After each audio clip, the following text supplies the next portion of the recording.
बिस्मिल्लाहिर्रहमानिर्रहीम। कासिम बिन हसन हाजिर खिदमत हूँ। नई दिल्ली में तिहाड़ जेल, इस को बड़ी शोहरत है।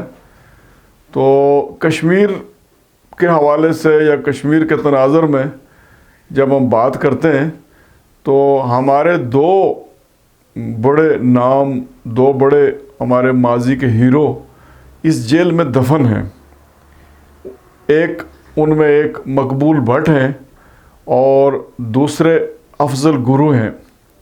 मकबूल भट्ट तो 1984 में उन्हें फांसी दी गई और वहीं तिहाड़ जेल में उन्हें दफन किया गया, और अफजल गुरु का किस्सा चंद साल पहले का है। तो ये दो हमारे जो नामवर कश्मीरी मुजाहिदीन हमारे वहाँ पे दफन है।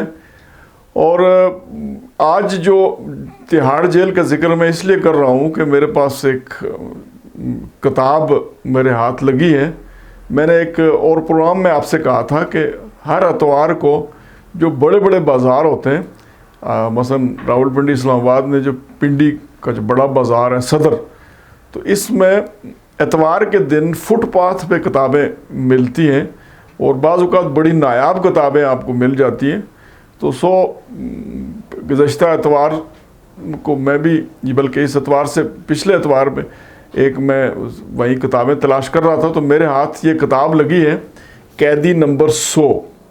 ये मकबूजा कश्मीर की ही एक हमारी नामवर कश्मीरी उस्ताद हैं, नामवर कश्मीरी मुजाहिद ख़ातून हैं, और जिनको पोटा कानून के तहत हिंदुस्तान का जो बदनाम ज़माना कानून रहा, जिसे वहाँ की अदालतों ने बाद में ख़त्म करने का हुक्म दिया, उस कानून के तहत इसे गिरफ़्तार किया गया और 5 साल से ज़्यादा अरसा ये तिहाड़ जेल में इसने गुजारा।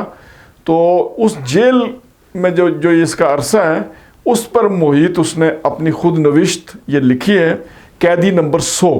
और ये भी दाद देने वाली बात है कि ये किताब दिल्ली से ही छपी है, यानी दिल्ली से ही छपी है, और दिल्ली का एक मशहूर पब्लिशिंग इदारा है, उसने इस किताब को छापा है। अच्छा, इस किताब पे ये पहला प्रोग्राम हम कर रहे हैं। इंशाल्लाह हमारा इरादा है कि 1-2 प्रोग्राम और आपके सामने रखेंगे, लेकिन आज जो बातें आपके सामने रखनी है, इनमें एक बात बिल्कुल किताब पढ़ने से मुझे ये अंदाज़ा हो जाता है कि ये जो हम कहते हैं ना, कश्मीर आज़ाद क्यों नहीं हो रहा, कश्मीर के मसले का कोई हल क्यों नहीं निकल रहा, तो ये पूरी किताब पढ़ने के बाद आप इस नतीजे पे पहुंच जाते हैं कि वाकई कश्मीर क्यों नहीं आज़ाद हो रहा, इसके मसले का हल क्यों नहीं निकल रहा। ये जो एक बात बिल्कुल क्लियर हो जाती है। लेकिन मैं चूँकि बतौर एक उस्ताद के, बतौर एक उर्दू के जो एक तालिब इल्म के आपके सामने जब इस किताब का जिक्र करने चला हूँ, तो इसकी अदबी खूबी मैं आपके सामने सबसे पहले बयान करूँगा। मैंने बहुत अरसे बाद एक मजबूत, एक मरबूत और एक ज़बरदस्त तहरीर है, यानी एक ऐसी, मुझे नहीं लगता कि किसी, यानी आम तौर पर जो हम अपने ख़वातीन की तहरीरें देखते हैं तो इतनी पुख्ता तहरीर और इतनी साफ़ तहरीर और इतनी क्लियर उर्दू जो है, बड़ा कमाल। इससे मुझे अंदाज़ा होता है कि हमारे हिंदुस्तान के और मकबूजा कश्मीर के जो तालीमी इदारे बहुत मियारी इदारे, वहाँ जो पढ़ते हैं, जो पढ़ाते हैं, वाकई बहुत कमाल के लोग हैं। पढ़ने और पढ़ाने वाले सारे बहुत, यानी मियारी तालीम के अतबार से हम मकबूजा कश्मीर के, यानी हम जो हिंदुस्तानी मकबूजा कश्मीर का मुकाबला हम नहीं कर सकते वहाँ के तालीमी इदारों का, और इसी तरह हिंदुस्तान के तालीमी इदारों का भी तो मुकाबला नहीं कर सकते कि हम तो तालीमी लिहाज से, हमारी पूरी कौम ही उनसे हम पीछे हैं, तालीमी एतबार से, तालीमी म्यार के एतबार से। वैसे फिगर तो हम बनाते रहते हैं। तो ये एक मजबूत तहरीर जो है, एक ज़बरदस्त तहरीर अच्छा, दूसरी जो खूबी ये है कि बहुत बहादुर खातून है, यानी कश्मीरियों के बारे में आमतौर पर जो अफवाहें, लेकिन एक बहादुर खातून कि किस बहादुरी से उसने वो किया। तीसरी जो मुझे नज़र आई कि हकीकत पसंद है, यानी ये 2-4 की तरह मामलात को समझती हैं, कोई इस तरह का यानी होप और फॉल्स قسم کے ان کی جو وہ چیزیں نہیں ہیں، بلکہ کلیئر سمجھتی ہیں، دشمنوں کو بھی سمجھتی ہیں اور اپنوں کو بھی سمجھتی ہیں، اس بارے میں بالکل کنسیپٹ ان کا کلیئر ہے۔ اور پھر کشمیر کی حریت کانفرنس سے ان کا تعلق ہے۔ یہ یعنی طالب علم رہیں تو بہت شائننگ طالب علم رہیں، اور جب ٹیچر بنی تو بہت کمال کی ٹیچر یہ رہیں، اور ظاہر ہے جو ایک سرگرم سماجی کارکن کے طور پہ رہیں، خواتین کے حقوق کے لیے انہوں نے بات کی، خواتین کے مسائل کے ان کے بات کی۔ کشمیر کی جو تحریک ہے اس تناظر میں جن مسائل کا سامنا ہے مقبوضہ کشمیر کی خواتین کو، وہ بہت مضبوط، بہت بہتر انداز میں انہوں نے پیش کیا۔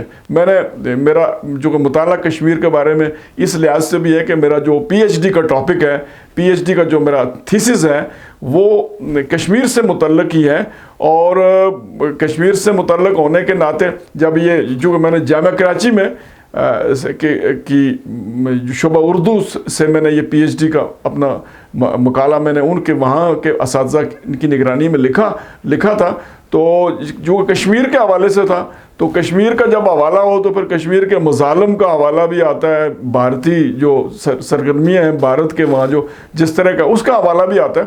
تو جب یہ تھیسس مکمل ہو کے یونیورسٹی میں گیا، تو یونیورسٹی میں جانے کے بعد انہوں نے اس تھیسس کو مارکنگ کے لیے یا اس کے جائزے کے لیے، جو تھیسس کا جو جائزہ لیتا ہے ایکسپرٹ، تو ہندوستان بھیج دیا تھا۔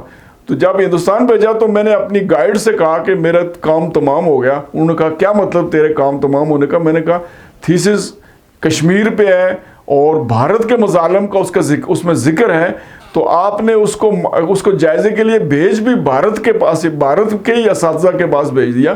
اس پہ میری گائیڈ جو تھی ڈاکٹر صدیقہ ارمان، جامعہ کراچی کی ہیڈ آف اردو ڈپارٹمنٹ کی جو صدر شعبہ اردو تھی، تو انہوں نے کافی مجھے ڈانٹ پلائی۔ تو انہوں نے کہا کہ یہ مقالہ وہاں کے وزیر اعظم اس وقت منموہن صاحب وزیر اعظم تھے، کہ ہم نے یہ مقالہ منموہن سنگھ کو نہیں بھیجا، یہ ہم نے ہندوستان کے اساتذہ کو بھیجا ہے۔ اور یاد رکھو کہ ہندوستان کے اساتذہ بہت باکمال اساتذہ ہیں۔ خیر یہ کہانی الگ ہے۔ تو آج جس کتاب کی بات کر رہے تھے، تو آج ہم یہ انجم زمرد حبیب خاتون کا نام ہے، کتاب کا نام ہے قیدی نمبر 100۔